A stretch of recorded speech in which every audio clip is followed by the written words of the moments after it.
ಮಧ್ಯಪ್ರಾಚ್ಯದಲ್ಲಿ 19ನೇ ದಿನವೂ Israel, America ಮತ್ತು Iran ಮಿಸೈಲ್ಗಳು ಆರ್ಭಟಿಸಿವೆ. Hormuz ಜಲಸಂಧಿ ಬಳಿಯಲ್ಲಿ ಇರಾನ್ ಕ್ಷಿಪಣಿಗಳನ್ನು ಅಮೆರಿಕ ಉಡಾಯಿಸಿದೆ. ಇರಾನ್ ಕೂಡ ಇದಕ್ಕೆ ಭೀಕರವಾದಂತಹ ಪ್ರತಿದಾಳಿಯನ್ನು ನಡೆಸಿದೆ. ಹೀಗಾಗಿ ವ್ಯಾಪಾರ ವಹಿವಾಟಿನ ಆಯಕಟ್ಟಿನ ಸ್ಥಳವಾದ ಜಲಸಂಧಿಯಲ್ಲಿ ಉದ್ವಿಗ್ನ ಪರಿಸ್ಥಿತಿ ನಿರ್ಮಾಣವಾಗಿದೆ. ಮಧ್ಯಪ್ರಾಚ್ಯದಲ್ಲಿನ ಯುದ್ಧದಿಂದಾಗಿ ಭಾರತದಲ್ಲಿ ತೈಲದ ಕೊರತೆ ಆತಂಕ ಸೃಷ್ಟಿಯಾಗಿದೆ. ಈ ಮಧ್ಯೆ ಹಾರ್ಮುಜ್ ಜಲಸಂಧಿ ಮೂಲಕ 80,800 ಮೆಟ್ರಿಕ್ ಟನ್ ಕಚ್ಚಾ ತೈಲ ಹೊತ್ತ ಜಾಗ್ಲಾಡ್ಕಿ ಹಡಗು ಭಾರತಕ್ಕೆ ಬಂದು ತಲುಪಿದೆ. ಹಡಗು ಗುಜರಾತ್ನ ಮುಂದ್ರಾ ಬಂದರಿಗೆ ಆಗಮಿಸಿ ಲಂಗರು ಹಾಕಿದೆ.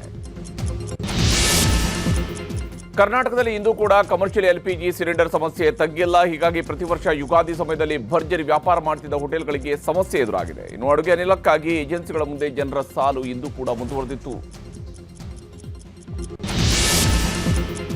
ಮಧ್ಯಪ್ರಾಚ್ಯ ಯುದ್ಧದ ಪರಿಣಾಮ ಭಾರತದ ನೆರೆಯ ಶ್ರೀಲಂಕಾದಲ್ಲಿ ಬಿಕ್ಕಟ್ಟು ತೀವ್ರಗೊಂಡಿದೆ. ಭಾರೀ ಇಂಧನ ಕೊರತೆ ಎದುರಾಗಿದ್ದು ಪರಿಸ್ಥಿತಿ ನಿಯಂತ್ರಣಕ್ಕೆ ಅಲ್ಲಿನ ಸರ್ಕಾರ ವಾರಕ್ಕೆ 4 ದಿನ ಮಾತ್ರ ಕೆಲಸದ ಘೋಷಣೆಯನ್ನು ಮಾಡಿದೆ. ಭಾನುವಾರದ ಜೊತೆಗೆ ಪ್ರತಿ ಬುಧವಾರ ಸಾರ್ವಜನಿಕ ರಜೆಯನ್ನು ಘೋಷಿಸಲಾಗಿದೆ. ನಾಳೆಯಿಂದ ಹೊಸ ಆದೇಶ ಜಾರಿಗೆ ಬರ್ತಾ ಇದೆ. ಕೋಗಿಲು ನಿರಾಶ್ರಿತರಿಗೆ 3 ತಿಂಗಳ ಬಳಿಕ 12 ನಿರಾಶ್ರಿತರಿಗೆ ಸರ್ಕಾರ ಹಕ್ಕುಪತ್ರವನ್ನು ನೀಡಿದೆ. ವಿಕಾಸಸೌಧದಲ್ಲಿ ಸಚಿವ ಜಮೀರ್ ಅಹಮದ್ ಖಾನ್ ಹಾಗೂ ಸಚಿವ ಕೃಷ್ಣ ಬೈರೇಗೌಡ ಹಕ್ಕುಪತ್ರ ವಿತರಿಸಿದರು. ಬ್ಯಾಟರಾಯನಪುರದ ರಾಜೀವ್ ಗಾಂಧಿ ವಸತಿ ನಿಗಮ ಸಮುಚ್ಚಯದಲ್ಲಿ ನಿವೇಶನವನ್ನು ನೀಡಲಾಗಿದೆ. ಇದಕ್ಕೆ ಬಿಜೆಪಿ ವಿರೋಧ ವ್ಯಕ್ತಪಡಿಸಿದ್ದು ಮತ್ತೆ ಹೋರಾಟಕ್ಕೆ ಮುಂದಾಗಿದೆ. ಕೆಪಿಎಸ್ಸಿ ಪರೀಕ್ಷೆಯಲ್ಲಿ ನಡೆದಿದೆ ಎನ್ನಲಾದ ಅಕ್ರಮದ ಬಗ್ಗೆ ವಿಧಾನಸಭೆಯಲ್ಲಿ ಚರ್ಚೆಯಾಗಿದೆ. ಸದನಕ್ಕೆ ಸಿಎಂ ಸಿದ್ದರಾಮಯ್ಯ ಪರವಾಗಿ ಸಚಿವ ಕೃಷ್ಣ ಬೈರೇಗೌಡ ಉತ್ತರವನ್ನು ಕೊಟ್ಟಿದ್ದಾರೆ. ಪರೀಕ್ಷೆಯಲ್ಲಿನ ಗೊಂದಲದ ಬಗ್ಗೆ ಸದನ ಸಮಿತಿ ರಚನೆ ಮಾಡ್ತೇವೆ ಅಂತ ಸಚಿವರು ಹೇಳಿದರು. ಮರ್ಯಾದಾ ಹತ್ಯೆ ತಡೆಯುವ ಕಾನೂನು ಜಾರಿಗೆ ಸರ್ಕಾರ ಮುಂದಡಿ ಇಟ್ಟಿದೆ. ಇವತ್ತು ವಿಧಾನಸಭೆಯಲ್ಲಿ ಇವ ನಮ್ಮವ ಮಸೂದೆಯನ್ನು ಸಚಿವ ಪ್ರಿಯಾಂಕ್ ಖರ್ಗೆ ಮಂಡಿಸಿದರು. ಮತ್ತೊಂದೆಡೆ ಸಾಂಸ್ಕೃತಿಕ ಕಾರ್ಯಕ್ರಮಗಳಲ್ಲಿ ಡಿಜೆ ಐಟಂ ಸಾಂಗ್ಗಳಿಗೆ ಕಡಿವಾಣ ಹಾಕುವ ಬಗ್ಗೆಯೂ ಕೂಡ ಚರ್ಚೆ ನಡೆಸಲಾಗಿದೆ. ಮಾಜಿ ಸಂಸದ ಪ್ರಜ್ವಲ್ ರೇವಣ್ಣ ಅಶ್ಲೀಲ ವಿಡಿಯೋ ವೈರಲ್ ಕುರಿತು ಹಾಸನ ಕೋರ್ಟ್ಗೆ ಎಸ್ಐಟಿ ಚಾರ್ಜ್ ಶೀಟ್ ಸಲ್ಲಿಸಿದೆ. 13,712 ಪುಟಗಳ ದೋಷಾರೋಪ ಪಟ್ಟಿಯನ್ನು ಸಲ್ಲಿಸಲಾಗಿದೆ. 52 ಮಂದಿ ಹೆಸರು ಉಲ್ಲೇಖ ಮಾಡಲಾಗಿದ್ದು ಅದರಲ್ಲಿ 39 ಮಂದಿಯ ವಿರುದ್ಧ ಆರೋಪ ಇರುವುದರ ಬಗ್ಗೆ ಸಾಕ್ಷಿಗಳನ್ನು ಉಲ್ಲೇಖ ಮಾಡಲಾಗಿದೆ. ಇದರಲ್ಲಿ ಕಾಂಗ್ರೆಸ್ ಮತ್ತು ಬಿಜೆಪಿ ಮುಖಂಡರುಗಳ ಹೆಸರುಗಳಿವೆ. ದಕ್ಷಿಣ ಕನ್ನಡ ಜಿಲ್ಲೆ ಧರ್ಮಸ್ಥಳ ಗ್ರಾಮದಲ್ಲಿ 74 ಅಸಹಜ ಸಾವುಗಳ ತನಿಖೆ ಕೋರಿ ಕುಸುಮಾವತಿಯವರು ಸಲ್ಲಿಸಿದ ಪಿಎಲ್ ವಿಚಾರಣೆ ಇವತ್ತು ಹೈಕೋರ್ಟ್ನಲ್ಲಿ ನಡೆಯಿತು. ಅರ್ಜಿದಾರರ ಪರ ವಕೀಲ ಬಾಲನ್ ವಾದ ಮಂಡನೆಯನ್ನು ಮಾಡಿದ್ದಾರೆ. ಅಸಹಜ ಸಾವುಗಳ ಬಗ್ಗೆ ಸಾಕ್ಷ್ಯ ಕೊಟ್ಟರೆ ತನಿಖೆ ನಡೆಸುವುದಾಗಿ ಎಜಿ ವಾದಿಸಿದರು. ವಾದ ಪ್ರತಿವಾದ ಆಲಿಸಿರುವಂತಹ ಕೋರ್ಟ್ ಜುಲೈ 7ಕ್ಕೆ ವಿಚಾರಣೆಯನ್ನು ಮುಂದೂಡಿದೆ. ನಾಳೆಯಿಂದ ಸಾಲು ರಜೆ ಹಿನ್ನೆಲೆಯಲ್ಲಿ ಮೆಜೆಸ್ಟಿಕ್ನಲ್ಲಿ ಜನಸಂದಣಿ ಹೆಚ್ಚಾಗಿದೆ. ಯುಗಾದಿ, ರಂಜಾನ್ ಹಬ್ಬಕ್ಕೆ ತಮ್ಮ ಊರುಗಳಿಗೆ ತೆರಳುವುದಕ್ಕೆ ಹೆಚ್ಚು ಜನ ಆಗಮಿಸ್ತಾ ಇದ್ದಾರೆ. ಇನ್ನು ಕೆಎಸ್ಆರ್ಟಿಸಿ ಕೂಡ 2,000 ಹೆಚ್ಚುವರಿ ಬಸ್ಗಳನ್ನು ರಸ್ತೆಗೊಳಿಸಿದೆ. ಬಿಎಂಟಿಸಿಯಿಂದಲೂ ಅಂತರ್ ಜಿಲ್ಲಾ ಪ್ರಯಾಣಕ್ಕೆ ಅನುವು ಮಾಡಿಕೊಡಲಾಗಿದೆ. ಯುಗಾದಿ ಮತ್ತು ರಂಜಾನ್ಗೆ ಊರಿಗೆ ಹೊರಟವರಿಗೆ ದರ ಏರಿಕೆ ಬಿಸಿ ತಟ್ಟಿದೆ. ಖಾಸಗಿ ಬಸ್ಗಳ ಟಿಕೆಟ್ 1 ರಿಂದ 3 ಪಟ್ಟು ಏರಿಕೆಯಾಗಿದೆ. ಹಬ್ಬದ ನೆಪದಲ್ಲಿ ಖಾಸಗಿ ಬಸ್ಗಳ ವಸೂಲಿಗೆ ಪ್ರಯಾಣಿಕರು ಅಸಮಾಧಾನ ಹೊರಹಾಕಿದ್ರು. ಇನ್ನು ಖಾಸಗಿ ಬಸ್ ದರ ಏರಿಕೆಯನ್ನು ಬಸ್ ಮಾಲೀಕರ ಸಂಘ ಸಮರ್ಥಿಸಿಕೊಂಡಿದೆ. ರಾಜ್ಯಾದ್ಯಂತ ಅಕಾಲಿಕ ಮಳೆ ಆರ್ಭಟಿಸ್ತಾ ಇದೆ. ಕರಾವಳಿ, ಮಲೆನಾಡು, ಉತ್ತರ ಕರ್ನಾಟಕದಲ್ಲಿ ಆಲಿಕಲ್ಲು ಸಹಿತ ಮಳೆ ಸುರಿತಾ ಇದೆ. ಗದಗ ಜಿಲ್ಲೆ ಮೆಣಸಗಿಯಲ್ಲಿ ಸಿಡಿಲು ಬಡಿದು ರೈತ ಸಾವಿಗೀಡಾಗಿದ್ದಾರೆ. ಬೆಳಗಾವಿ ಜಿಲ್ಲೆ ಹೊಸೂರಿನಲ್ಲಿ ಮನೆ ಗೋಡೆ ಕುಸಿದು ಓರ್ವ ಸಿಲುಕಿದ್ದಾರೆ. ಇನ್ನು 2 ದಿನ ಮಳೆ ಮುಂದುವರಿಯುವಂತಹ ಸಾಧ್ಯತೆ ಇದೆ. ಅಶ್ಲೀಲ ಸಾಹಿತ್ಯ ಅಂತ ಭಾರಿ ಆಕ್ಷೇಪ ವ್ಯಕ್ತವಾಗಿದ್ದ ಪ್ರೇಮ್ ನಿರ್ದೇಶನ ಕಿಡಿ ಚಿತ್ರದ ಸರ್ಸೆ ಸೆರಗು ಸರ್ಸೆ ಹಾಡುಗಳನ್ನು ಯೂಟ್ಯೂಬ್ನಿಂದ ತೆಗೆಯಲಾಗಿದೆ. ಕನ್ನಡ ಮತ್ತು ಹಿಂದಿ 2 ವರ್ಷನ್ನ ಹಾಡು ಡಿಲೀಟ್ ಮಾಡಲಾಗಿದೆ. ಈ ಬಗ್ಗೆ ಕ್ಷಮೆ ಕೇಳಿರುವಂತಹ ನಿರ್ದೇಶಕ ಪ್ರೇಮ್ ಹಾಡಿನ ಸಾಹಿತ್ಯ ಬದಲಿಸುವುದಾಗಿ ಹೇಳಿದರು. ವಿವಾದ ಸೃಷ್ಟಿಸಿರೋ ಕಿಡಿ ಚಿತ್ರದ ಹಾಡಿನ ಬಗ್ಗೆ ನಟಿ ನೋರಾ ಫತೇಹಿ ಪ್ರತಿಕ್ರಿಯಿಸಿದ್ದಾರೆ. ಈ ಹಾಡನ್ನು ಕನ್ನಡದಲ್ಲಿ ಚಿತ್ರೀಕರಿಸಿದ್ವಿ, ಈ ಹಾಡಿನ ಅರ್ಥ ಗೊತ್ತಿರಲಿಲ್ಲ ಅಂತ ಹೇಳಿದ್ದಾರೆ. ಇನ್ನು ಮತ್ತೊಂದೆಡೆ ಈ ವಿಚಾರವನ್ನು ಲೋಕಸಭೆಯಲ್ಲಿ ಸಚಿವ ಅಶ್ವಿನಿ ವೈಷ್ಣವ್ ಪ್ರಸ್ತಾಪಿಸಿದ್ದು ಹಾಡನ್ನು ಬ್ಯಾನ್ ಮಾಡಲಾಗಿದೆ ಅಂತ ಹೇಳಿದರು. ಸಂಸತ್ನಲ್ಲಿ ಕೇಂದ್ರ ಸಚಿವರನ್ನ ನಿತಿನ್ ಗಡ್ಕರಿ ಲೋಕಸಭೆ ವಿಪಕ್ಷ ನಾಯಕ ರಾಹುಲ್ ಗಾಂಧಿ ಭೇಟಿಯಾಗಿದ್ದಾರೆ. ಸ್ಲೀಪರ್ ಬಸ್ಗಳು ಆಗಿದ್ದಾಗೆ ಬೆಂಕಿಗೆ ಆಹುತಿಯಾಗ್ತಾ ಇರುವಂತಹ ಪ್ರಕರಣಗಳು ಹೆಚ್ಚಾಗ್ತಿರುವ ಹಿನ್ನೆಲೆಯಲ್ಲಿ ಭೇಟಿಯಾಗಿ ಚರ್ಚೆ ನಡೆಸಿದರು. ಈ ವೇಳೆ ಸಂಸದೆ ಪ್ರಿಯಾಂಕಾ ಗಾಂಧಿ ವಾದ್ರಾ ಕೂಡ ಹಾಜರಿದ್ದರು. ತಮಿಳುನಾಡು ಚುನಾವಣೆಯಲ್ಲಿ ನಾಯಕರ ಮತಬೇಟೆ ಜೋರಾಗಿದೆ. ಮೊದಲ ಬಾರಿಗೆ ಚುನಾವಣೆ ಅಗ್ನಿ ಪರೀಕ್ಷೆಗಳಿಗೆ ಇಳಿದಿರುವ ಟಿವಿಕೆ ಸಂಸ್ಥಾಪಕ ಹಾಗೂ ನಟ ದಳಪತಿ ವಿಜಯ್ ಚೆನ್ನೈನಲ್ಲಿ ನಡೆದ ಇಫ್ತಿಯಾರ್ ಕೂಟದಲ್ಲಿ ವಿಜಯ್ ಭಾಗಿಯಾಗಿದ್ದರು. ಈ ಮೂಲಕ ಮುಸ್ಲಿಂ ಮತಬೇಟೆಯನ್ನು ಚುರುಕುಗೊಳಿಸಿದ್ದಾರೆ. ನೇಪಾಳದ ಕೋಟಾಂಗ್ ಜಿಲ್ಲೆಯಲ್ಲಿ ಭಯಾನಕ ಹೆಲಿಕಾಪ್ಟರ್ ಅಪಘಾತ ಸಂಭವಿಸಿದೆ. ಹೊಲಗಳ ಮಧ್ಯೆ ಲ್ಯಾಂಡಿಂಗ್ ಮಾಡುವಾಗ ಪೈಲಟ್ ನಿಯಂತ್ರಣ ತಪ್ಪಿದ ಹೆಲಿಕಾಪ್ಟರ್ ನೋಡ್ತಾ ಇದ್ದಂತೆ ಪಲ್ಟಿ ಹೊಡೆದಿದೆ. ಪೈಲಟ್ ಸೇರಿದಂತೆ 6 ಜನ ಗಾಯಗೊಂಡಿದ್ದಾರೆ. ಈಗ ಸುದ್ದಿಗಳನ್ನು ವಿವರವಾಗಿ ನೋಡ್ತಾ ಹೋಗೋಣ. ಕೊಲ್ಲಿ ರಾಷ್ಟ್ರಗಳ 19ನೇ ದಿನದ ಯುದ್ಧ ಅಮೆರಿಕ ಮತ್ತು ಇಸ್ರೇಲ್ ಕಡೆಗೆ ಬಂದಿದೆ. ಯಾವ ಹಾರ್ಮುಜ್ ಜಲ ಮಾರ್ಗವನ್ನೇ ಬಂದ್ ಮಾಡಿ ಇರಾನ್ ಶಾಕ್ ಕೊಟ್ಟಿತ್ತು, ಅದೇ ಹಾರ್ಮುಜ್ಗೆ ಅಮೆರಿಕ ಸೇನೆ ಲಗ್ಗೆ ಹಾಕಿದೆ. ಇನ್ನೊಂದು ಕಡೆ ಇರಾನ್ ದೇಶದ ಮಹಾನಾಯಕರೆಲ್ಲ ಅಳಿಸಿ ಹೋಗಿದ್ದಾರೆ ಅಂತ ಟ್ರಂಪ್ ಹೇಳ್ತಾ ಇದ್ದಾರೆ. ಇಷ್ಟಾದರೂ ಇರಾನ್ನಿಂದ ಮತ್ತೆ ಪ್ರತೀಕಾರದ ದಾಳಿ ಇವತ್ತು ಕೂಡ ಕಂಟಿನ್ಯೂ ಆಗಿದೆ.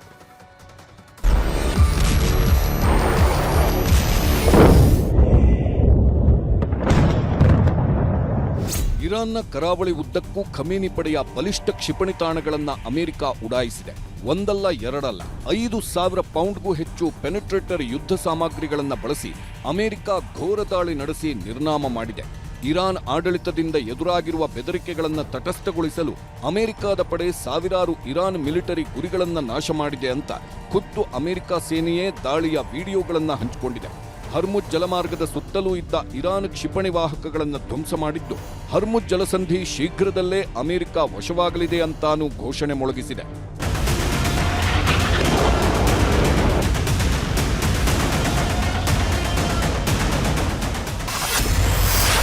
ಅಮೆರಿಕ ವಶಕ್ಕೆ ಹರ್ಮುಜ್ ಜಲಮಾರ್ಗ ಅನ್ನೋದು ಇರಾನ್ ಪಾಲಿಗೆ ಖಜಾನೆಯಾಗಿದೆ.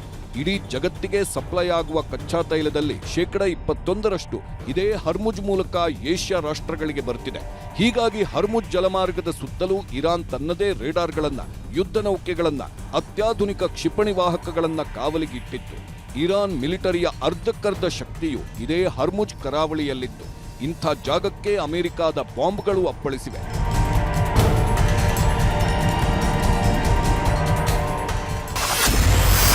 ಹರ್ಮುಜ್ನತ್ತ ಅಮೆರಿಕ ನೌಕಾಪಡೆ. ಇನ್ನೊಂದು ಕಡೆ ಹರ್ಮುಜ್ ಜಲಮಾರ್ಗದ ಕೂಗಳತೆ ದೂರದಲ್ಲೇ ಅಮೆರಿಕದ ಯುದ್ಧ ಹಡಗುಗಳು ಬಿಡಾರ ಹೂಡಿವೆ.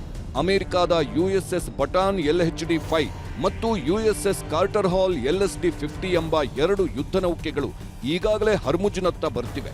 ಅಷ್ಟೇ ಅಲ್ಲ, 2500 ನೌಕಾಪಡೆ ವೀರರ ದಂಡಯಾತ್ರೆಯೂ ಹರ್ಮುಜ್ ತಲುಪಲಿದೆ ಅಂತ ಅಮೆರಿಕ ಶ್ವೇತಭವನ ಮೀಡಿಯಾಗಳು ವಿಡಿಯೋಗಳನ್ನ ಶೇರ್ ಮಾಡಿದೆ. ಇನ್ನೊಂದು ಕಡೆ ಇರಾನ್ನಲ್ಲಿ ಏನೂ ಉಳಿದಿಲ್ಲ, ಎಲ್ಲವನ್ನೂ ಅಳಿಸಿ ಹಾಕಿದ್ದೀವಿ ಅಂತ ಅಮೆರಿಕ ಅಧ್ಯಕ್ಷ ಡೊನಾಲ್ಡ್ ಟ್ರಂಪ್ ಘೋಷಿಸಿದ್ರು.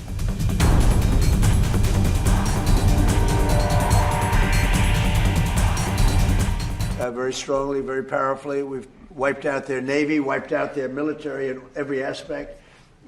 Their air force is now decimated. They have no air force, no navy. They have no radar. Their radar is entirely gone. Their anti-aircraft machinery is gone. Everything is gone. Their leaders are gone. Iran ದೇಶದ ಭೂಸೇನೆ, ವಾಯುಸೇನೆ, ನೌಕಾಪಡೆಯನ್ನು ನಾಶ ಮಾಡಿದ್ದೀವಿ ಅಂತ Trump ಹೇಳಿದ್ರು. ಇಷ್ಟೇ ಅಲ್ಲ, Iran ಸರ್ವೋಚ್ಚ ನಾಯಕ ಖಮೇನಿ ಬಳಿಕ ಇಡೀ ಸೇನೆಯನ್ನೇ ನಿಭಾಯಿಸುತ್ತಿದ್ದ ಭದ್ರತಾ ಮುಖ್ಯಸ್ಥ ಅಲಿ ಲರಿಜಾನಿ ಮತ್ತು ಅವರ ಮಗನನ್ನು ಅಮೆರಿಕ ಇಸ್ರೇಲ್ ಜಂಟಿ ದಾಳಿ ಮಾಡಿ ಕೊಂದು ಹಾಕಿದೆ. Their top person was, they say, a lot of people say their actual top was killed yesterday, along with somebody else who was responsible for the killing. The man that was responsible for the killing of 32,000 people over the last 2 weeks, he was in charge of the killing of protesters. It's an evil group. I mean, they've killed much more than 32,000 people. And the man who was responsible for that was also killed yesterday. America ಅಧ್ಯಕ್ಷ Donald Trump ಹೇಳಿದಂತೆ ಅಲಿ ಲರಿಜಾನಿ ಮತ್ತು ಆತನ ಮಗ ಸತ್ತಿರೋದು confirm ಆಗಿದೆ. ಕೊಲ್ಲಿ ರಾಷ್ಟ್ರದ ಅಲ್ ಹದತ್ TV channel ಸೇರಿದಂತೆ ಅನೇಕ ಮಾಧ್ಯಮಗಳಲ್ಲೂ ಲರಿಜಾನಿ ಸತ್ತಿರೋ ವರದಿಗಳಾಗಿವೆ. ಇನ್ನೊಂದು ಕಡೆ ಇಸ್ರೇಲಿ ವೈಮಾನಿಕ ದಾಳಿಯಲ್ಲಿ ಸಾವನ್ನಪ್ಪಿದ ಲರಿಜಾನಿ ಮತ್ತು ಅವರ ಮಗನ ಅಂತ್ಯಕ್ರಿಯೆಗೆ ಸಿದ್ಧತೆಗಳಾಗ್ತಿರೋ ಫೋಟೋಗಳನ್ನು ಇರಾನ್ನ ಮಾಧ್ಯಮಗಳು ಪ್ರಕಟಿಸಿವೆ. ಒಂದು ಕಡೆ ಅಮೆರಿಕ ಇರಾನ್ ನೆಲವನ್ನೇ ನೆಲಸಮ ಮಾಡುತ್ತಿದ್ರೆ, ಇನ್ನೊಂದು ಕಡೆ ಇಸ್ರೇಲ್ ಸೇನಾ ಪಡೆಗಳು ಇರಾನ್ಗೆ ಬೆಂಗಾವಲಾಗಿದ್ದ ಲೆಬನಾನ್ನಲ್ಲಿ ಸೆಂಟ್ರಲ್ ಬೈರುತ್ನಲ್ಲಿ ಸರಣಿ ಕ್ಷಿಪಣಿ ದಾಳಿ ನಡೆಸಿ ಮಾರಣ ಹೋಮ ಮಾಡಿದೆ.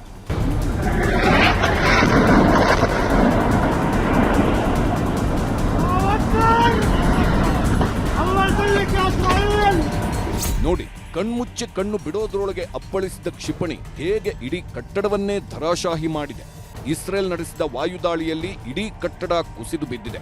ಸೆಂಟ್ರಲ್ ಬೈರುತ್ನ ಬಶುರಾದಲ್ಲಿರುವ ಈ ಕಟ್ಟಡವೇ ಹೆಜ್ಬುಲ್ಲಾ ಬಂಡುಕೋರರ ಅಡುಗುತಾಣವಾಗಿತ್ತು. ಇದೇ ಕಟ್ಟಡವನ್ನ ಇಸ್ರೇಲ್ ಸರ್ವನಾಶ ಮಾಡಿದೆ. ಕಟ್ಟಡ ನೆಲಸಮವಾದ 4 ಗಂಟೆಗಳಲ್ಲೇ ಅವಶೇಷಗಳನ್ನ ತೆರವು ಮಾಡಿ ಅಲ್ಲಿದ್ದ ಶವಗಳನ್ನೂ ಬೇರೆ ಕಡೆಗೆ ಸಾಗಿಸಲಾಗಿದೆ. ಇನ್ನು ಪೂರ್ವ ಲೆಬನಾನ್ನ ಪಶ್ಚಿಮ ಬೆಕಾದಲ್ಲಿರುವ ಸಹಮಾರ್ ಪಟ್ಟಣದ ಮೇಲೆ ಇಸ್ರೇಲ್ ವೈಮಾನಿಕ ದಾಳಿ ನಡೆಸಿದೆ. ಇನ್ನೊಂದು ಕಡೆ ದಕ್ಷಿಣ ಲೆಬನಾನ್ನ ದೇರ್ ಕನೌನ್ ಅಲ್ ನಹರ್ ಪಟ್ಟಣವನ್ನು ಗುರಿಯಾಗಿಸಿಕೊಂಡು ಇಸ್ರೇಲ್ ವಾಯುದಾಳಿ ಮಾಡಿದೆ.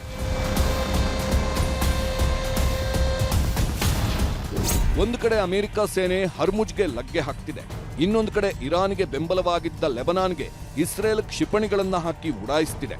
ಇದೆಲ್ಲದರ ಮಧ್ಯೇನು ಇರಾನ್ ಪ್ರತಿದಾಳಿ ಮಾಡಿ ಇಸ್ರೇಲ್ನ ಟೆಲ್ ಅವೀವ್ ನಗರಕ್ಕೆ ಡ್ರೋನ್ ಬಾಂಬ್ಗಳನ್ನ ಹಾಕಿದೆ. ಟೆಲ್ ಅವೀವ್ ನಗರದ ರೈಲು ನಿಲ್ದಾಣಕ್ಕೆ ಅಪ್ಪಳಿಸಿದ ಇರಾನ್ನ ಡಬಲ್ ಬ್ಲಾಸ್ಟ್ ರಾಕೆಟ್ಗಳು ಇಡೀ ರೈಲ್ವೆ ನಿಲ್ದಾಣವನ್ನೇ ಸ್ಮಶಾನವನ್ನಾಗಿಸಿದೆ.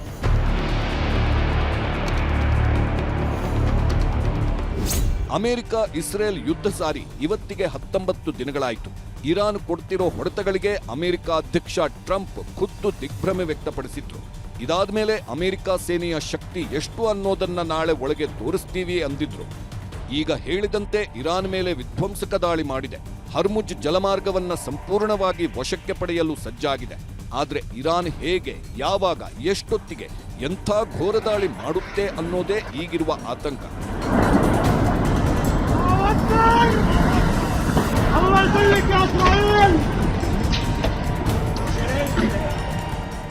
Bureau report, news 18. ಹೀಗೆ ಈಗಾಗಲೇ ಒಂದು ಕಡೆಯಲ್ಲಿ ಯುದ್ಧ ಭೀಕರ ಸ್ವರೂಪವನ್ನು ಪಡ್ಕೊಳ್ತಾ ಇದೆ. ಮತ್ತೊಂದು ಕಡೆ ಯುಗಾದಿ ಹಬ್ಬದ ಸಂಭ್ರಮಕ್ಕೂ ಕೂಡ ಸಿಲಿಂಡರ್ ಸಂಕಷ್ಟ ಶುರುವಾಗಿದೆ. ಹೋಟೆಲ್ಗಳು, ಕೈಗಾರಿಕೆಗಳ ಜೊತೆಗೆ ಗೃಹ ಬಳಕೆ ಸಿಲಿಂಡರ್ಗಳು ಕೂಡ ಈಗ ಸಿಗ್ತಾ ಇಲ್ಲ. ಏಜೆನ್ಸಿಗಳ ಮುಂದೆ ಸಂಜೆವರೆಗೂ ಕಾದು ಅರ್ಧಕ್ಕರ್ಧ ಜನ ಬರಿಗೈಲಿ ವಾಪಸ್ ಹೋಗ್ತಾ ಇದ್ದಾರೆ. ಇವತ್ತು ರಾಜ್ಯದಲ್ಲಿ LPG ಸಿಗದೆ ಏನೆಲ್ಲ ಸಮಸ್ಯೆಗಳು ಆಗಿವೆ ಅನ್ನೋದು ನಿಮಗೆ ತೋರಿಸ್ತೀನಿ.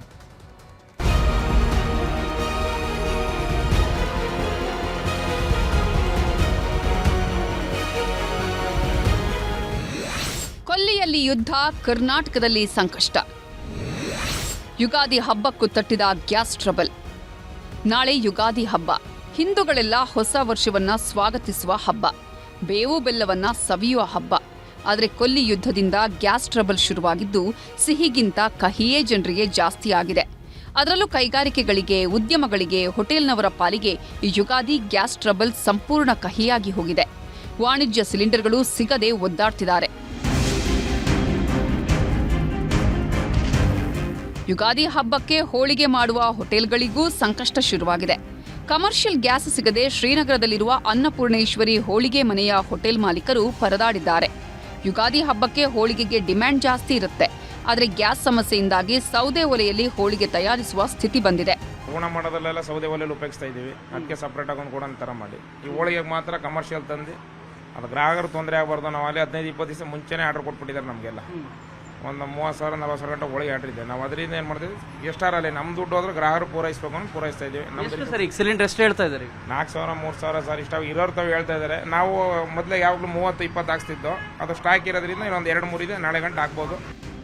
ಮಧ್ಯಪ್ರಾಚ್ಯ ರಾಷ್ಟ್ರಗಳ ಯುದ್ಧದ ಎಫೆಕ್ಟ್ನಿಂದಾಗಿ ಹಾಸನ ಜಿಲ್ಲೆಯ ಶಾಂತಿ ಗ್ರಾಮದಲ್ಲಿ ಗ್ಯಾಸ್ಗಾಗಿ ಜನರು ಪರದಾಡಿದ್ದಾರೆ. ಗ್ಯಾಸ್ ಏಜೆನ್ಸಿಗಳ ಮುಂದೆ ಗ್ರಾಹಕರು ಕ್ಯೂ ನಿಂತಿದ್ದು ಗ್ಯಾಸ್ಗಾಗಿ ಹೈರಾಣಾಗಿದ್ದಾರೆ. ಬೆಳಗಾವಿಯ ಅಥಣಿಯಲ್ಲೂ ಗ್ಯಾಸ್ ಏಜೆನ್ಸಿ ಮುಂದೆ ಜನರು ಕ್ಯೂ ನಿಂತಿದ್ದಾರೆ. 10 ದಿನಗಳಿಂದ LPG ಸಿಲಿಂಡರ್ ಸಿಗದ ಹಿನ್ನೆಲೆ ಗ್ಯಾಸ್ ಅಂಗಡಿ ಮುಂದೆ ಗ್ಯಾಸ್ಗಾಗಿ ಜನರು ಕಾದು ಕುಳಿತಿದ್ದಾರೆ.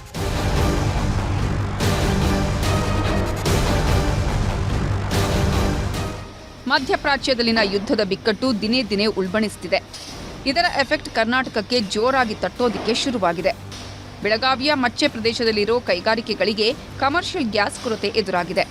Gas coating, powder coating, colour coating ಮಾಡೋದಕ್ಕೆ ಕಮರ್ಷಿಯಲ್ ಗ್ಯಾಸ್ ಸಿಗದಂತಾಗಿದ್ದು ಕೆಲಸ ಸ್ಥಗಿತಗೊಳಿಸೋ ಭೀತಿ ಕಾಡ್ತಿದೆ.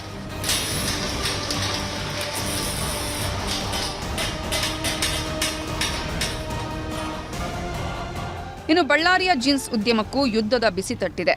ಗಲ್ಫ್ ರಾಷ್ಟ್ರಗಳಿಂದ ಶಿಪ್ ಮೂಲಕ ಬರ್ತಾ ಇದ್ದ ಕೆಮಿಕಲ್ ಕಲರ್ಸ್ ಸಂಪೂರ್ಣ ಸ್ಥಗಿತಗೊಂಡಿದ್ದು ಉದ್ಯಮಿಗಳು ಸಂಕಷ್ಟಕ್ಕೆ ಸಿಲುಕಿದ್ದಾರೆ.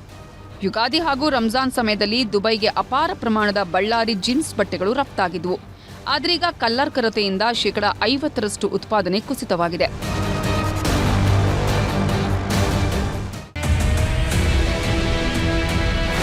ಇರಾನ್ ಹಾಗೂ ಇಸ್ರೇಲ್ ನಡುವಿನ ಯುದ್ಧದಿಂದ ಯಾದಗಿರಿಯ ಮೆಣಸಿನಕಾಯಿ ಬೆಳೆಗಾರರು ಕಣ್ಣೀರಿಡ್ತಿದ್ದಾರೆ.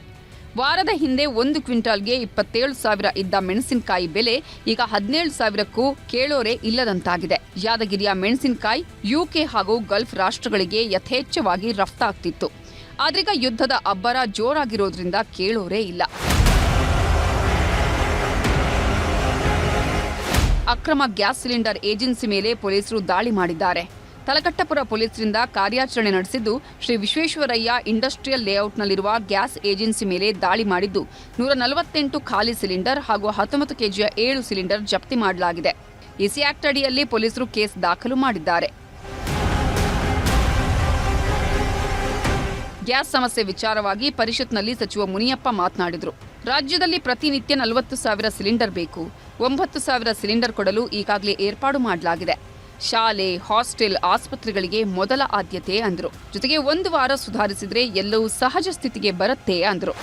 Education institutions, students hostels, hospitals, other than essential institutions, ಈ ಇಂಪಾರ್ಟೆಂಟ್ ಇವಿಗೆ ನಾವು 4,200 ಕೊಡ್ತಾ ಇದ್ದೀವಿ. ಈ 1,000ದಲ್ಲಿ ಯಾರಿಗೆ ಕೊಡಬೇಕು, ಏನು ಕೊಡಬೇಕು ಅಂತ ಕಷ್ಟನೇ ಆಗಿದೆ. ನಾನು ಹೇಳಿದೆ 1 ವಾರ ಸುಧಾರಿಸಿದರೆ ಸ್ವಲ್ಪ ಬದಲಾವಣೆ ಆಗ್ತದೆ. ಕೊಲ್ಲಿ ರಾಷ್ಟ್ರದಲ್ಲಿ ಯುದ್ಧ ಮುಗಿತಿಲ್ಲ. ಭಾರತದಲ್ಲಿ ಸಿಲಿಂಡರ್ ಸಂಕಷ್ಟ ತಪ್ಪುತ್ತಿಲ್ಲ. ನಾಳೆ ಯುಗಾದಿ ಹಬ್ಬಕ್ಕೆ ನಾಡಿದ್ದು ಹೊಸ ತಡ್ಕು ಹೆಸರಲ್ಲಿ ನಡೆಯೋ ಬಾಡೂಟಕ್ಕೂ ಗ್ಯಾಸ್ ಟ್ರಬಲ್ ಶುರುವಾಗಿರೋದಂತೂ ಸತ್ಯ. Bureau report, news 18. ಹೀಗೆ ಇದು ಯುದ್ಧ ಮತ್ತು ಗ್ಯಾಸ್ನ ವಿಚಾರಗಳಾದರೆ ಇದರ ನಡುವೆ ರಾಜ್ಯದಲ್ಲಿ ಬೈ ಎಲೆಕ್ಷನ್ ಬಿಸಿ ಇರ್ತಾ ಇದೆ. ಬಾಗಲಕೋಟೆ ಮತ್ತು ದಾವಣಗೆರೆ ದಕ್ಷಿಣ ಕ್ಷೇತ್ರಗಳಿಗೆ ನಡೀತಾ ಇರುವಂತಹ ವಿಧಾನಸಭೆಯ ಬೈ ಎಲೆಕ್ಷನ್ ಈಗಾಗಲೇ ಭಾಳ ದೊಡ್ಡ ಪ್ರತಿಷ್ಠೆಯನ್ನು ತಂದಿಟ್ಟಿದೆ. ದಾವಣಗೆರೆಯಲ್ಲಿ ನಮ್ಮ ಕುಟುಂಬದ ಕ್ಷೇತ್ರ, ಹಾಗಾಗಿ ನಮಗೆ ಟಿಕೆಟ್ ಬೇಕು ಅಂತ ಹೇಳಿ ಶಾಮನೂರು ಕುಟುಂಬ ಪಟ್ಟು ಹೊಡಿದೆ. ಇನ್ನೊಂದು ಕಡೆ ಬಾಗಲಕೋಟೆಯಲ್ಲಿ ಅಪ್ಪನ ಹೆಸರಿನಲ್ಲಿ 4 ಜನ ಮಕ್ಕಳು ಅಪ್ಪನ ನಂತರ ನಮಗೆ ಟಿಕೆಟ್ ಬೇಕು ಅನ್ನುವಂತಹ ಫೈಟನ್ನು ಮಾಡ್ತಾ ಇದ್ದಾರೆ. ಖುದ್ದು ಮುಖ್ಯಮಂತ್ರಿ ಸಿದ್ದರಾಮಯ್ಯನವರೇ ರಾಜಿ ಪಂಚಾಯಿತಿಯನ್ನು ಮಾಡಿದರೂ ಕೂಡ ಒಪ್ಪದೆ ಮೇಟಿಯವರ 2ನೇ ಮಗಳು ಬಂಡಾಯ ಸಾರಿದ್ದಾರೆ.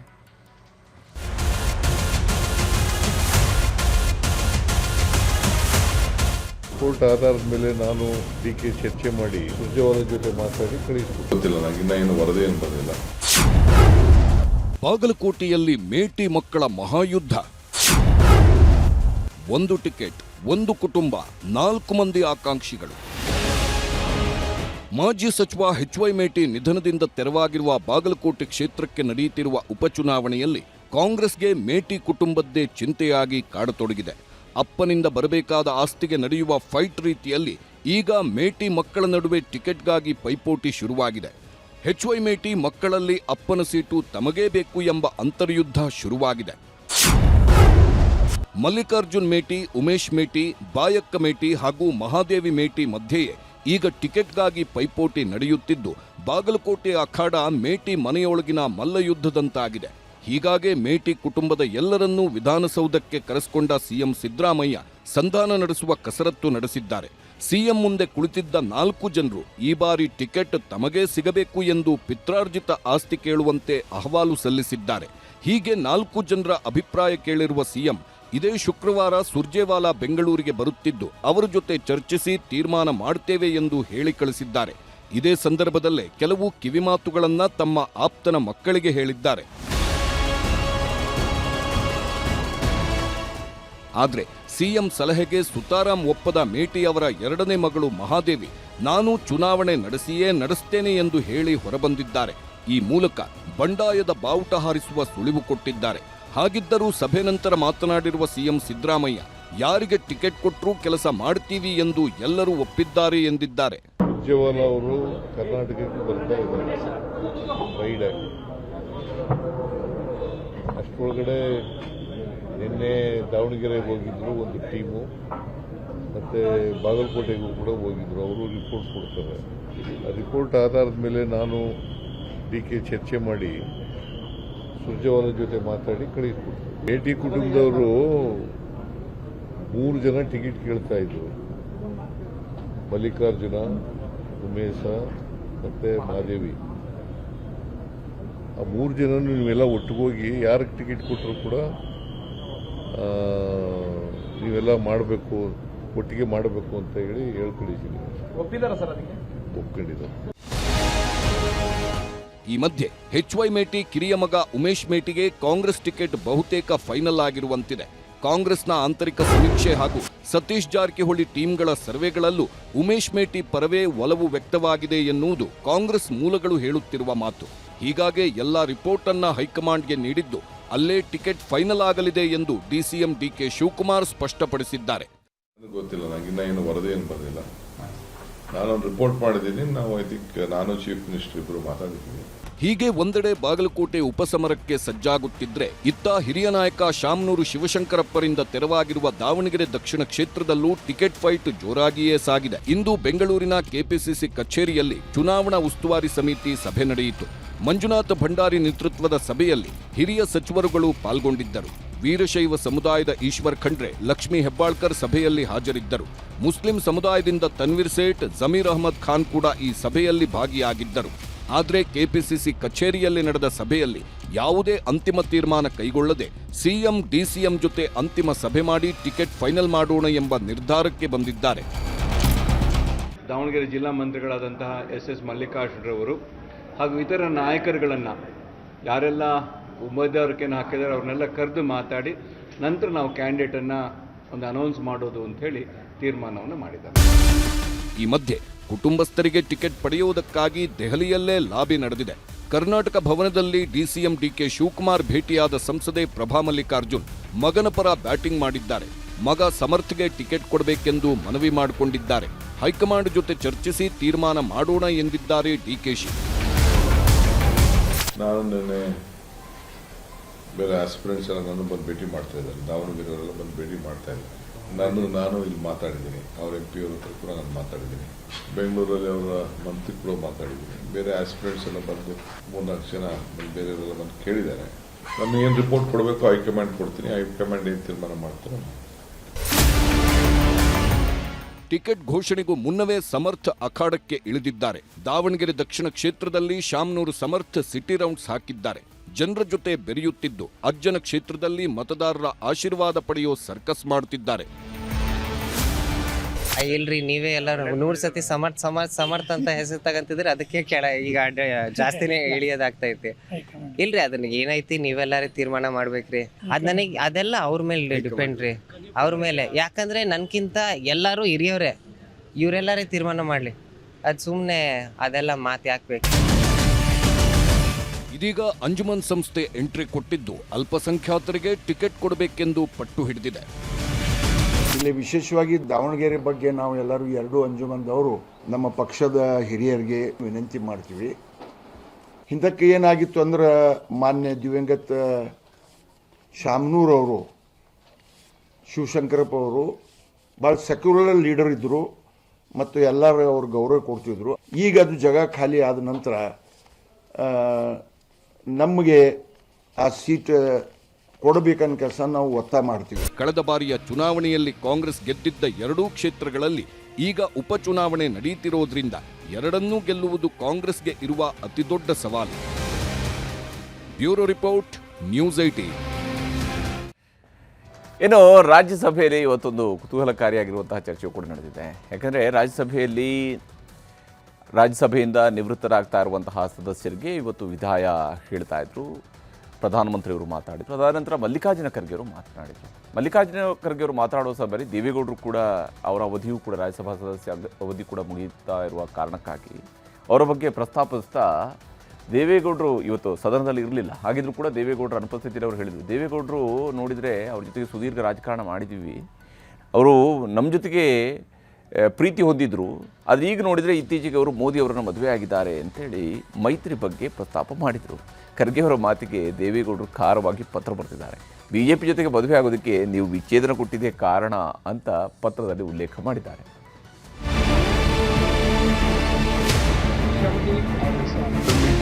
ಇದೇ ಮಾರ್ಚ್, ಏಪ್ರಿಲ್ ಮತ್ತು ಜುಲೈನಲ್ಲಿ ಒಟ್ಟು 59 ರಾಜ್ಯಸಭಾ ಸದಸ್ಯರು ನಿವೃತ್ತಿ ಆಗ್ತಿದ್ದಾರೆ. ಇದರಲ್ಲಿ ಕಾಂಗ್ರೆಸ್ ಅಧ್ಯಕ್ಷ, ರಾಜ್ಯಸಭೆ ಪ್ರತಿಪಕ್ಷ ನಾಯಕ ಮಲ್ಲಿಕಾರ್ಜುನ ಖರ್ಗೆ ಅವರ ಅವಧಿ ಇದೇ ತಿಂಗಳಲ್ಲಿ ಪೂರ್ಣಗೊಳ್ಳುತ್ತದೆ. ಹಾಗೆ ಜುಲೈನಲ್ಲಿ ಎಚ್.ಡಿ. ದೇವೇಗೌಡ ಅವರ ರಾಜ್ಯಸಭೆ ಸದಸ್ಯತ್ವವು ಕೊನೆ ಆಗಲಿದೆ. ಮಾರ್ಚ್ನಲ್ಲೇ ಖರ್ಗೆ ಅವರ ರಾಜ್ಯಸಭೆ ಅವಧಿ ಮುಕ್ತಾಯ ಆಗ್ತಾ ಇರೋದ್ರಿಂದ ಇವತ್ತು ರಾಜ್ಯಸಭೆಯಲ್ಲಿ ವಿದಾಯದ ಭಾಷಣ ಮಾಡಿದ್ರು. विदाई तो है दस्तूर जमाने का पुराना, विदाई तो है दस्तूर जमाने का पुराना, पर जहां भी जाना अपनी छाप कुछ ऐसे छोड़ जाना कि हर कोई गुनगुनाए तुम्हारे ही तराना. इस बातों के साथ मैं रिटायर हो रहे.